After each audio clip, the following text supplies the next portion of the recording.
ಕಾಳಂಗಿ ಸೇವಾ ಸಹಕಾರಿ ಸಂಘದ ನ್ಯಾಯಬೆಲೆ ಅಂಗಡಿಯಲ್ಲಿ ತಿನ್ನಲು ಅಯೋಗ್ಯವಾದ ಅಕ್ಕಿ ವಿತರಣೆ.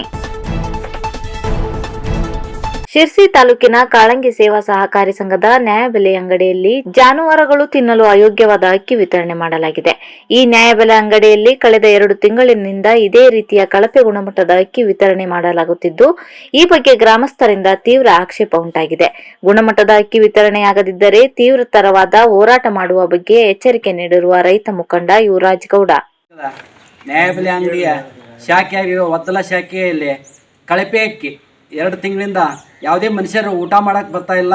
ಇದು ನೋಡಿ ಕಳಪೆ ಅಕ್ಕಿ, ದನಗಳು ಸಹಿತ ತಿನ್ನಂಥ ಅಕ್ಕಿ. ನೀವು ಸಂಬಂಧಿಸಿದ ಹಿರಿಯ ಅಧಿಕಾರಿಗಳು ತಕ್ಷಣ ಪರಿಶೀಲಿಸಿ ಆ ಅಕ್ಕಿ ದಾಸ್ತಾನು ಮಾಡಿದವರ ಮೇಲೆ ಸೂಕ್ತ ಕ್ರಮ ಕೈಗೊಂಡು ಆ ಭಾಗದ ಸಾರ್ವಜನಿಕರಿಗೆ ನ್ಯಾಯವನ್ನು ಒದಗಿಸಿಕೊಡಬೇಕು. ವಂದನೆಗಳು. ಧಾರವಾಡ ಹಾಲು ಒಕ್ಕೂಟ ನಿರ್ದೇಶಕ ಸ್ಥಾನಕ್ಕೆ ನಡೆದ ಚುನಾವಣೆಯಲ್ಲಿ ಗೆಲುವು ಸಾಧಿಸಿದ ಸುರೇಶ್ ಚಂದ್ರ ಹೆಗಡೆ ಕೇಶಿನ್ಮನೆ. ಧಾರವಾಡ ಹಾಲು ಒಕ್ಕೂಟ ನಿರ್ದೇಶಕ ಸ್ಥಾನಕ್ಕೆ ನಡೆದ ಚುನಾವಣೆಯಲ್ಲಿ ಸುರೇಶ್ ಚಂದ್ರ ಹೆಗಡೆ ಕೇಶಿನ್ಮನೆ ಅವರು ವಿಜಯಶಾಲಿಯಾಗಿದ್ದು ಸತತ ಹ್ಯಾಟ್ರಿಕ್ ಗೆಲುವು ಸಾಧಿಸಿದ್ದಾರೆ. ಅವರು ಶಿರ್ಸಿ ಕ್ಷೇತ್ರದಿಂದ ಸ್ಪರ್ಧಿಸಿ ಅಭೂತಪೂರ್ವವಾದ ಗೆಲುವು ಸಾಧಿಸಿದ್ದು, ಅವರು 70 ಮತಗಳನ್ನು ಪಡೆದು ಗೆಲುವು ಸಾಧಿಸಿದ್ದಾರೆ. ಅವರ ಪ್ರತಿಸ್ಪರ್ಧಿ ಉಮಾಮಹೇಶ್ವರ ಹೆಗಡೆ ಕೇವಲ 14 ಮತಗಳನ್ನು ಪಡೆದು ಸೋಲು ಅನುಭವಿಸಿದ್ದಾರೆ.